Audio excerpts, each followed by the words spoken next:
Movie start होती है और हम हमारी मेन कैरेक्टर एना को देखते हैं। एना रियल एस्टेट का बिजनेस करती थी। एना का एक बॉयफ्रेंड था और इसका नाम था जेरेमी। हम उसे जेरेमी के साथ देखते हैं। वो दोनों साथ में एक फ्लैट देखने के लिए गए, पर उन दोनों को थोड़ा सा भी पसंद नहीं आता, तो दोनों बाहर आ जाते हैं। इसके बाद वो दोनों बात कर रहे थे। उसे डिनर के लिए पूछता है और कहता है कि शाम को 8 बजे उसके पास आ जाए। एना को इसलिए कह रहा था ताकि एना को अपने डैड से भी मिलने के लिए जाना था। इसके बाद एना अपने लिए न्यू ड्रेस बाय करने के लिए आई हुई थी। तभी वहां पर उसकी एक फ्रेंड आती है। फ्रेंड ने उसे कहा कि गेस करो कि मैंने क्या देखा। एना ने कहा कि मुझे पता नहीं, मुझे बता दो। फ्रेंड ने उसे कहा कि मैंने जेरेमी को एक ज्वेलरी शॉप से बाहर आते हुए देखा। इसका मतलब वो एना के लिए एक प्रपोजल रिंग बाय करने के लिए गया था। ये सुनने के बाद एना बहुत ही खुश हो जाती है। वो प्रैक्टिस करने लग गए कि जेरेमी जब उसे रिंग देगा तो किस तरीके से सरप्राइज रिएक्ट करेगी। बहुत ही ज्यादा हैप्पी थी और एक्साइटेड हो जाती है। इसके बाद एना अपने डैड से मिलने के लिए एक बार में जाती है। उसके डैड इंपोर्ट एक्सपोर्ट कंपनी में काम करते थे। वह एक आदमी पास में बैठा था और एना को मैरिज के लिए प्रपोज करता है। एना उसे मना कर देती है, कहती है कि मेरी भी अब एंगेजमेंट होने वाली है। तभी वहां पर उसके डैड आ जाते हैं और ये सुनकर वो भी बहुत ही ज्यादा खुश थे। वो एना को कांग्रेचुलेशंस करते हैं। उन्होंने उसे लीप ईयर के बारे में बताया। एना कहती कि ये सब चीजें मीथ है। एक्चुअली जब लीप ईयर में कोई भी किसी को प्रपोज करता है तब वो उसे मना नहीं कर पाता। इस जगह के सब लोग इस बात को मानते थे, खासकर एना के डैड। एना के डैड ने उसे जेरेमी के बारे में पूछा। एना कहती क्यों पैकिंग कर रहा है, क्योंकि उसे डुप्लिन जाना है। वहां जेरेमी को कुछ काम था। नेक्स्ट सीन में हम एना और जेरेमी को डिनर टेबल पर देखते हैं। वहां दोनों बातें करते हैं और जेरेमी ने एना को एक गिफ्ट दिया। एना देखकर बहुत खुश हो गई थी, पर ये खुशी ज्यादा टाइम तक टिक नहीं पाए क्योंकि उस गिफ्ट में रिंग की जगह पर इयररिंग्स थे। ये देखकर वो जरा सैड हो जाती है। जेरेमी को फिर अपने काम की वजह से कुछ कॉल आता है और उसे वहां से जाना पड़ता है। रात में एना उसी के बारे में सोच रही थी। अपने लैपटॉप पर लीप ईयर के डे के बारे में वो देखती है। वो एक आयरिश परंपरा थी। अगर कोई किसी को प्रपोज करे तो सामने वाले इंसान को उसे हाँ कहना ही पड़ता है। इसके बाद वो अपना बैग पैक कर लेती है क्योंकि वो डुप्लिन जाने वाली थी। वहां वो जेरेमी को प्रपोज करेगी। जेरेमी ऑलरेडी वहां पर पहुंच चुका था। नेक्स्ट सीन में हम उसे फ्लाइट में देखते हैं जहां पर उसके साथ एक आदमी बैठा हुआ था। वो अपनी बातें उसे बताने लगती है और उसकी बातें सुनकर वो आदमी वहीं पर सो जाता है। थोड़ी देर बाद वहां पर तूफान आ गया और इसके बाद फ्लाइट को डुप्लिन के पहले ही लैंड करवाना पड़ता है। ये सब देखकर एना बहुत ही सैड थे, पर फिर भी उसे डुप्लिन जाना था। दूसरे फ्लाइट्स के लिए वो सर्च करती है, पर डुप्लिन जाने वाली फ्लाइट्स कैंसिल हो चुकी थी। इसके बाद वो वहां पर बोट से जाने का डिसाइड करती है। बोट में जाते वक्त भी वहां पर तूफान था, इसलिए अपना डेस्टिनेशन तक नहीं पहुंच पाती। इसके बाद वो एक होटल में आ जाती है। वहां के लोगों से उसने डुप्लिन की बस या ट्रेन के बारे में पूछा। वो लोग उसे बताते हैं कि डुप्लिन के लिए बस और ट्रेन बहुत सालों पहले ही बंद हो गई थी। इसके बाद उनसे टैक्सी के बारे में पूछती है। वहां का ओनर, जिसका नाम था डिक्लेन, उसे टैक्सी का कार्ड देता है जिस पर उसका नंबर था। उसे कॉल करने के लिए उसने अपना फोन देखा, पर उसकी फोन की बैटरी डेड हो गई थी। इसके बाद वो लैंडलाइन से उसे कॉल करती है। वो टैक्सी ड्राइवर से कहता है कि वो अमेरिकन को कहीं पर भी नहीं लेकर जाता।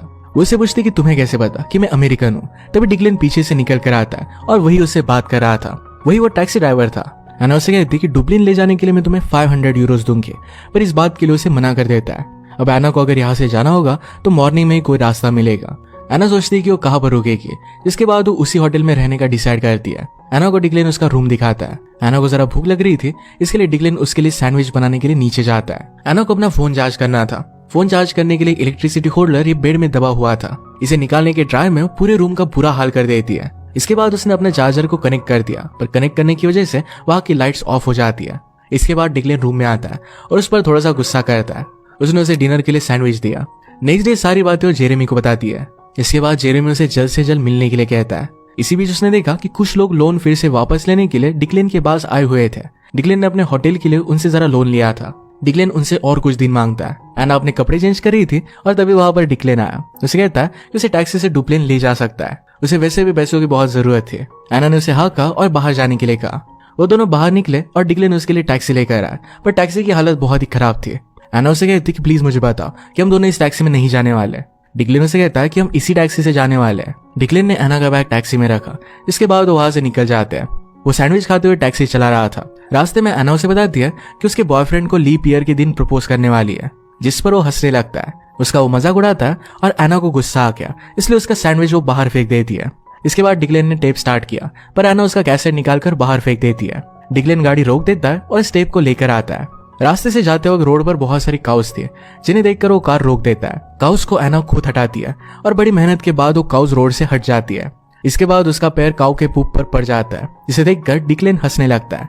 एना भी गुस्सा होकर उसकी कार पर लात मार देती है। इससे कार अपने आप घाटी के नीचे चली गई और एक बड़ी से नाले में गिर जाती है। अब एना बहुत परेशान हो गई थी क्योंकि उसका बैग भी उसी में था। इसके बाद वो दोनों फाइट करने लग जाते हैं। एना जैसे तैसे अपना बैग निकाल लेती है और वहां से जाने लग गए। डिक्लेन उसे कहता है कि मैं एक टो ट्रक मंगवा लूंगा, फिर हम यहाँ से जा सकते हैं, पर एना नहीं रुकती है। रास्ते में एक वैन आती है और एना ने उनसे लिफ्ट मांगी। कार में बैठा आदमी उसे बिठाने के लिए रेडी हो जाता है। एना वैन के पीछे का दरवाजा ओपन कर दिया, पर वहां और भी लड़के थे। एक लड़का उसका बैग गाड़ी में रखता है और इसके बाद वो बैग लेकर वहां से चले जाते हैं। एना ये सब देखती रह गई।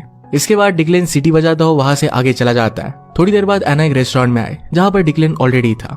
उसे हाय कहता है और कहता है कि हम लोग यहाँ से जल्दी चले जाएंगे। तो उसकी कार टो हो जाने वाली थी। उसे कहती है मैं तुम्हारे साथ नहीं जाने वाली।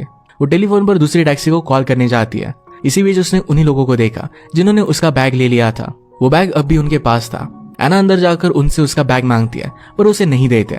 इसके बाद वहां पर डिक्लेन आता है और सबको बहुत मारता है। एना को उसका बैग फिर से वापस मिल गया। लड़ाई की वजह से रेस्टोरेंट के ओनर उन दोनों को वहां से निकाल देते हैं। वो दोनों फिर से साथ में थे। चलते चलते वो दोनों एक रेलवे स्टेशन पर पहुंचते हैं। वो दोनों वहां एक वर्कर से ट्रेन के बारे में पूछते हैं। उन्हें बताता है कि ट्रेन 3 आवर्स में आने वाली है। ये सुनकर वो बहुत ही खुश होती है। डिक्लेन ने वहां पर सामने कैसल देखा और उसे वो कैसल में घूमने के लिए कहता है। एना उसे मना कर देती है क्योंकि नहीं चाहती थी किसी भी हालत में उसकी ट्रेन मिस हो जाए। इसके बाद वो वहां पर अकेला ही जाने लग जाता है। वहां के वर्कर के डॉग को देखकर एना डर के और वो भी उसके साथ आ जाती है। वो दोनों कैसल में पहुंचे और कैसल देखकर एना को बहुत अच्छा लगता है। एना ने डिक्लेन से उस कैसल के बारे में पूछा। इसके पीछे एक लव स्टोरी थी जो डिक्लेन एना को बताता है। एना उसे कहती है कि तुम मुझे ऐसी स्टोरी सुनाकर मुझ पर लाइन मार रहे हो। डिक्लेन उसे कहता है कि एक सच्ची स्टोरी है, मैं ऐसा कुछ भी कर नहीं रहा हूँ। इसी बीच एना को ट्रेन की हॉर्न की आवाज आके, इसका मतलब उसकी ट्रेन आ चुकी थी। वो स्टेशन की तरफ भागने लग गई पर तभी वहां पर बारिश आने लग गई। भागते भागते कीचड़ में वो गिर जाती है।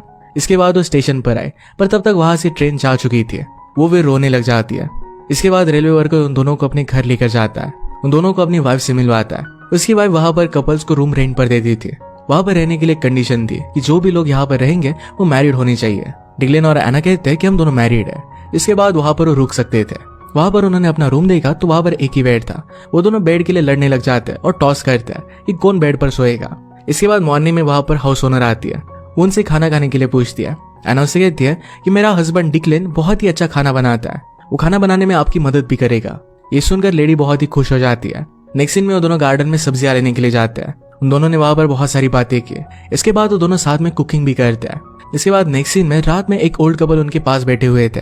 वो सब खाने की बहुत तारीफ करते हैं। ये सुनकर उन्हें भी बहुत अच्छा लगता है। इसके बाद ओल्ड कपल किस करते हैं। ये देखकर स्टेशन वर्कर और उसकी वाइफ भी किस करने लग गए। एना और डिक्लेन किस नहीं कर रहे थे तो उन्होंने उन्हें किस करने के लिए कहा। प्रेशर में आकर उन दोनों को किस करना ही पड़ता है, पर ये किस एक बहुत ही रियल किस था। इसके बाद वो दोनों सो गए। डिक्लेन को नींद नहीं आ रही थी, इसलिए एना उसे अपने साथ ही बेड पर सोने के लिए कहती है। दोनों को आज रात नींद नहीं आ रही थी। वो एक दूसरे के बारे में ही सोच रहे थे। सुबह एना जेरेमी से बात करती है और उसे सारी सिचुएशन समझाती है। आज तो एना को डुबलिन जाना ही था। वो ट्रेन के लिए उस वर्कर से पूछती है, पर उसे कहता है कि आज संडे है और आज के दिन कोई भी ट्रेन यहाँ से नहीं जाएगी। ये सुनकर उसे कहती है कि प्लीज उसे डुबलिन छोड़ दे। वो जितने चाहे उतने पैसे उसे देने के लिए रेडी थी। उसे कहता है कि पैसों की बात नहीं है, एक्चुअली उसकी वाइफ आज ही शॉपिंग करने के लिए डुबलिन गई हुई थी और वो रात में आएगी। इसका मतलब है एना ने डुबलिन जाने की और एक अपॉर्चुनिटी मिस कर दी थी। इसके बाद वो दोनों पैदल ही बस स्टैंड की तरफ जाने लगते हैं। अचानक से तेज बारिश होने लग गई। वो दोनों एक चर्च में आ गए। वहां पर एक वेडिंग चल रही थी। वो दोनों ही उस वेडिंग में इन्वॉल्व हो जाते हैं। वो दोनों एक जगह पर बैठे हुए थे। डिक्लेन से कहता है मुझे शादी वगैरह ये सब चीजें पसंद नहीं है। एना से पूछती कि ऐसा क्यों है। उसे कहता है कि पहले मेरी जिंदगी में एक लड़की थी, उस रीजन की वजह से वो दोनों एक नहीं हो सके। इसके बाद ब्राइड अपने हस्बैंड को कुछ प्रोमिसेस करती है। ये सब देखकर डिक्लेन वहां से उठकर चला जाता है। उसके पीछे पीछे एना भी आ गई। उसे कहता है कि मुझे ये सब चीजें बकवास लगती है। उसकी ये सब बातें एना को अच्छी नहीं लगती और वो भी वहां से चली जाती है। और इसके बाद रात में वेडिंग पार्टी हो रही थी और एना अकेली बैठी हुई थी। डिक्लेन उसके पास आकर बैठ जाता है और उसे डांस के लिए पूछता है। एना ने उसे मना कर दिया। डिक्लेन उसे इंसिस्ट करता है और इसके बाद वो दोनों डांस करते हैं। दोनों को डांस करने में बहुत मजा आ रहा था। एना भी डांस करके बहुत खुश थी। इसके बाद एना किसी और के साथ डांस करने लगती है और वो आदमी एना को गोल गोल घुमाने लगता है। इससे एना के सैंडल निकलकर ब्राइड के सर पर लग गए। इस पर एना उसे माफी मांगती है। ब्राइड ने कहा कि ठीक है, मेरी ड्रेस खराब नहीं हुई, यही बहुत ही इंपॉर्टेंट चीज है। उसके कहती एना से गलती से उसकी ड्रेस पर ड्रिंक गिर जाता है। इसके बाद वो दोनों वेडिंग पार्टी से निकल जाते हैं। रात में एना बहुत ड्रिंक करती है और उसे डिक्लेन लेने के लिए आता है। उसे कहती है कि तुम एक बहुत ही खराब आदमी हो, तुम हमेशा चिल्लाते रहते हो, तुम मुझे बहुत डांटते भी हो। मुझे लगता है कि ये सब चीजें तुम्हारा सिर्फ एक नाटक है और अंदर से तुम बहुत ही प्यारे आदमी हो। ये कहने के बाद उसे किस करने के लिए उसके करीब आ रही थी, पर तभी उसे उल्टी आ जाती है। इसके बाद उसे उठाकर लेकर जाता है। सुबह होने पर जब एना की आंख खुली तो वो खुद को डिक्लेन के पास पाती है। रात भर वो एना के साथ इसी तरीके से सोया हुआ था। ये देखकर एना को अंदर से बहुत अच्छा लगता है। और इसके बाद एना का जाने का टाइम हो गया था। वो अपना सूटकेस लेकर चली जाती है। इसके बाद डिक्लेन की आंख खुली। वो देखता है कि एना की बस जा रही थी, पर एना तो उसके लिए सिर्फ कॉफी लेने के लिए गई हुई थी। उसे पीछे से देख रही थी और बहुत ही परेशान दिख रहा था। तभी एना उसके सामने आ जाती है। डिक्लेन उसे कहता है कि उसने उसकी बस मिस कर दी। एना ने कहा कि कोई बात नहीं, तुम मुझे वहां पर छोड़ दोगे। इसके बाद दोनों डुप्लिन पहुंच जाते हैं। वहां आने के बाद डिक्लेन एना को अपने प्यार की बात बताता है। वो एक लड़की से बहुत प्यार करता था। उसने और उस लड़की ने मिलकर एक कॉफी शॉप चलाई थी। उनके साथ उनका एक फ्रेंड भी काम करता था। डिक्लेन को लगा था कि उस लड़की के साथ वो पूरी जिंदगी बिताएगा। ऐसा हो नहीं पाया क्योंकि वो लड़की और उसका फ्रेंड इन दोनों में अफेयर हो गया। डिक्लेन ने अपनी मदर की वेडिंग रिंग भी उस लड़की को गिफ्ट दी थी। वो रिंग अभी भी उस लड़की के पास थी।